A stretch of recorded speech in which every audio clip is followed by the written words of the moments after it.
we have the Nine of Pentacles here.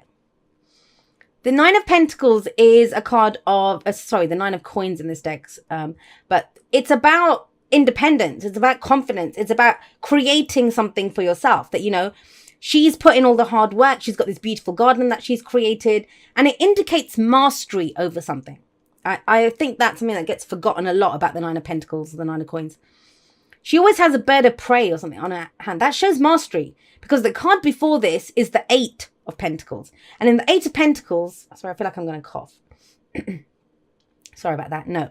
So the Eight of Pentacles is the apprentice who's working really hard to gain mastery over what they're doing.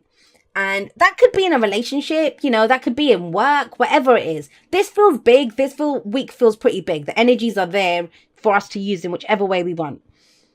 But the thing with the Nine of Coins is, yeah, whatever you've created, you might have created a safe space for yourself. And, you know, it doesn't have to be a mansion. It might be a rented studio flat, but you've done it yourself. Do you see what I mean? You've gotten yourself to a level of independence, of that I can rely on myself. I can do this. That's your energy this week. But this can become a cage. This can become a trap. It's where we become safe, right? Well, if I can do this, I don't want to extend myself beyond this garden that I've created here. But there's a whole world to explore outside of that.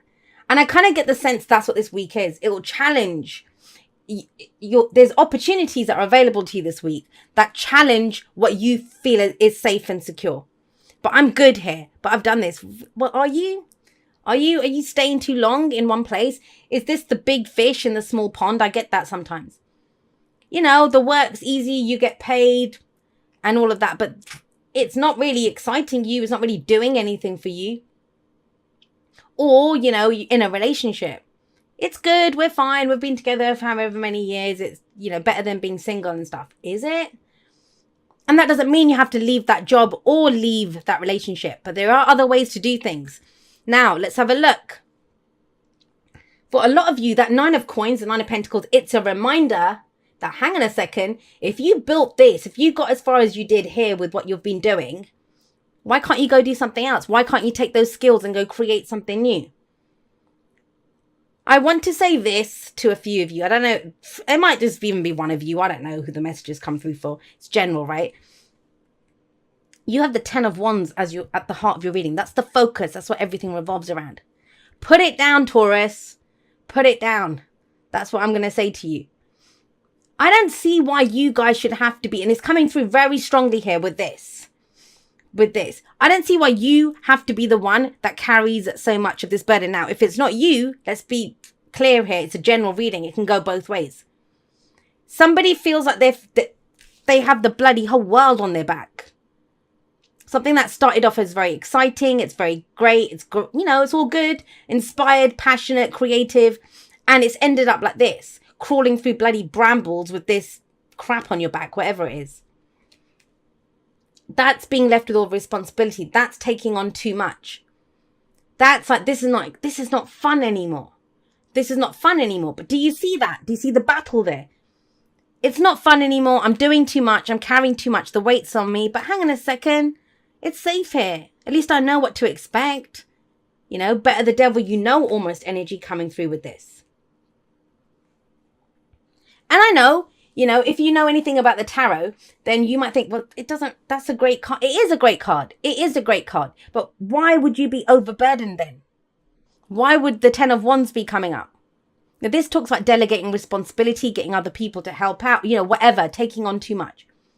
But that's not the only 10 that comes in. That tells me that, you know, a cycle is completed. It's done. It's time to put it down. And I'll explain more about why I went down that route with the Ten of Wands when we get to that Five of Swords. But past or foundation, we have the Ten of Pentacles. You were committed. This sometimes makes things harder. It makes things harder, not easier. The Ten of Pentacles is our legacy. It's something that we plan to do forever, right? You know, I'm going to be in this relationship until we, you know, go old and grey and whatever. Till the end of our days, we'll be together. Or this is the job that I plan on doing. This is the career that I choose until I retire. You know, this is it. Till I draw my pension, I'm going to be doing this. Guess what? That's in the past. That is in the past. Hang on, Taurus. I really need to take a sip of something because I keep fighting this cough and it's distracting me. 1 second, Taurus.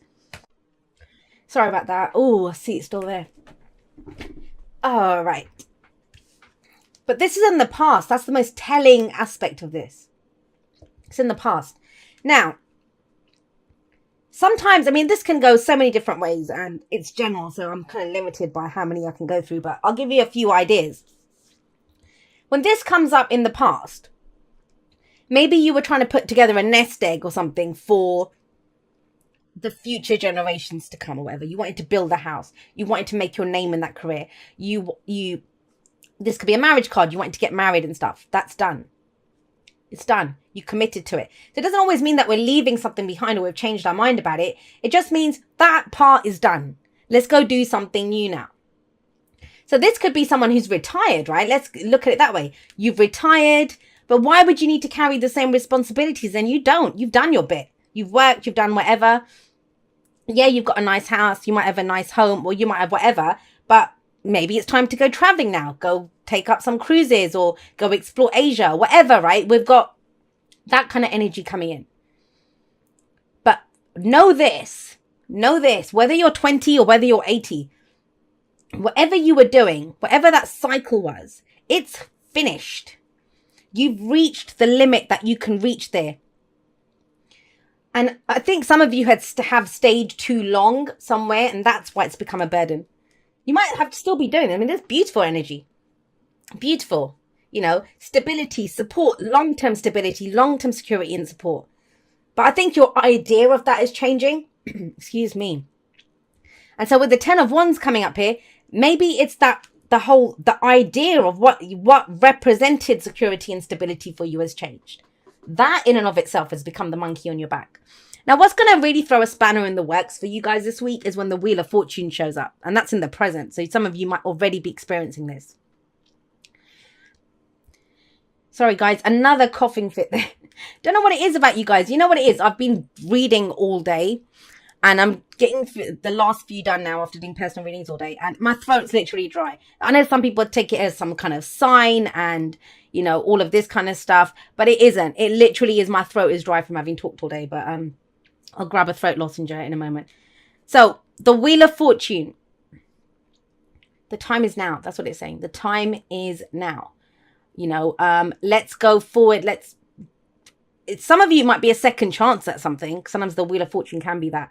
We find ourselves in a situation that comes back round again. So this is how we felt last time. It doesn't have to be the same job, the same person, the same, you know, the details of it might be different, but you feel the same way about it. So haven't I done this before? But so it can be a second chance, but it's about doing things differently this time. If you do things the way that you did, you'll get the same result, right? I always get the sense with the Wheel of Fortune that it's very much that energy of a change in our luck, a change in the season. It's time to go forward and do something new now. And that can be kind of difficult. So if you've got opportunities here, and some of you might think, I don't have any opportunities. I don't know. Well, it depends. Do you make your luck or do you get given luck? Because that's Jupiter, right? And that is the card for Jupiter. That yes, there can be an expansion of what's already there, but what is there? What do you have to work with? And I feel like it's something, it looks great to me. I think there's a great opportunity coming in, but it's a double-edged sword in that where you are, where the opportunity is, you're happy in that, or you're comfortable. Let's not say happy. Comfortable. You're comfortable. It's going to challenge your comfort zone. The 4 of Pentacles over the 4 of Coins and the 9 of Coins. They're the 2 cards that I see as comfort zone. There's a change, something. It's fated. But what is fate? Fate are the opportunities that come in. The people, the experiences, the whatever opportunities. But we must walk through the door. Our choices, how we behave or act around that is what turns it into our destiny.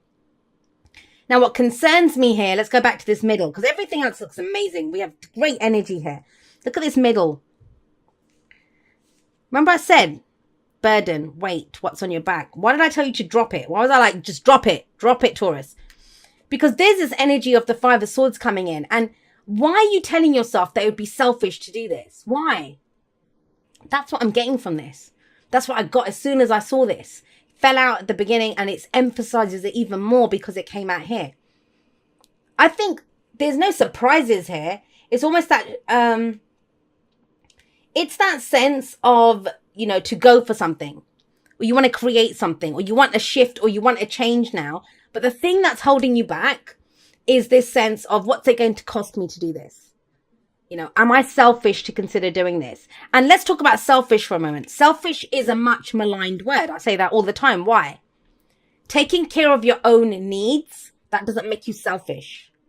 That makes you a good team player. You know, if you're taking care of yourself, if you're good, you know, if you're emotionally good, then you're going to be great in a relationship. You're a healthy person to have a relationship with, because you're not looking to me to get you in that emotional state, to make you feel, if you feel good, if you've taken care of your own emotional needs, you're not looking to your partner to fulfill those needs. Then you're with that partner because you want them, because you want to enjoy them, because you want to spend your, you know, share of those positive things together. Selfish for me is when we expect other people to give up their own dreams, their own wishes, their whatever, to do what you want. That's selfish when it affects other people. But when it's us, when it's ourselves, then what? You know, if we're working for our own highest good, our own highest needs, that's not selfish. And it feels like a lot of you need to know that. And, you know, you saying, no, I'm not carrying this crap anymore, if you're expected to for other people, that doesn't make you selfish. Think about it. That makes other people selfish for expecting you to carry their crap. How does it make you selfish if you say no? So there is that. Now, the other thing is, he's holding up a sword, right? And that's the sword of truth. What's your truth in this? Are you going to honor your truth? Are you going to go forward with your truth? Now, it may be that, you know, you see a fight coming out of this. That's why you're kind of hesitant about going forward. Because everything looks great here. It's this thing of the burden, and this can be conflict. This can be arguments, fighting with other people. That's where the true change comes. And a lot of the other signs, they got the 5 of Wands, because a lot of the signs are going through this. They're bringing out new dreams, new aspirations, new versions of themselves. I just did Aries reading. They got that. But other people don't accept that because they're used to us being a certain way. You know, imagine, I don't know, if I'm used to, whenever I hang out with you, you carry my handbag for me. Imagine the first time we go out and I just leave it there and you don't pick it up. And I'm like, where's my handbag? And you're like, I didn't take it. Why not? Well, it's your handbag. Why don't you carry it, Jay? Do you see? It's that kind of energy. It changes things. It shifts things. But guys, look at the advice. How do we go forward? How do we deal with this? Because that's a projection from where we are, right? Actually, let me get you one for that. It's an interesting one to get as a future one. Yes. Bloody, did you see the way it flew out as well? This is you guys. Be true to yourself. And the King of Coins, the King of Pentacles, he's very focused on his practical stability, security, support, like all of that kind of stuff. Money, finances, work, relationships and stuff, but that they are secure and they bring value. They bring stability. He makes the most out of these things. He's a bloody king, right? So please don't get caught in this trap of, am I being selfish? Am I doing whatever? Look at the true value of what you're doing. The true value of what it is. Because it will bring stability and security long term. And I think that's where you're going. That's your focus. But you can't just neglect your own needs to do what's right for everyone else. And we have the sun here. The sun, is, as your advice is telling you, look at the potential. I've seen this card so much in the last few days. Look at the potential here. And he sees the potential. If he sees the potential or value in something, he can make it happen with his hard work. You know, he will make it happen. And the sun is saying to you, look at everything clearly. Keep your eye on the prize, right, with the sun. This is creating something new. Now, I always remind everyone, you are the sun in the solar system of your life. You are the sun. You're the life giver. Whatever you focus on, you give life to it. You've done good. You were committed. You created something in the past. But guess what? It's time to grow something new. Time to grow something new. And it doesn't make you selfish to do that. It doesn't make you selfish to put down those cycles are done. You got 2 10s there. They're done. The wheel has turned. The wheel of fortune says new opportunities are coming in. But if you keep dealing with the same old crap from the past, how will you make the most of this? How will you become the person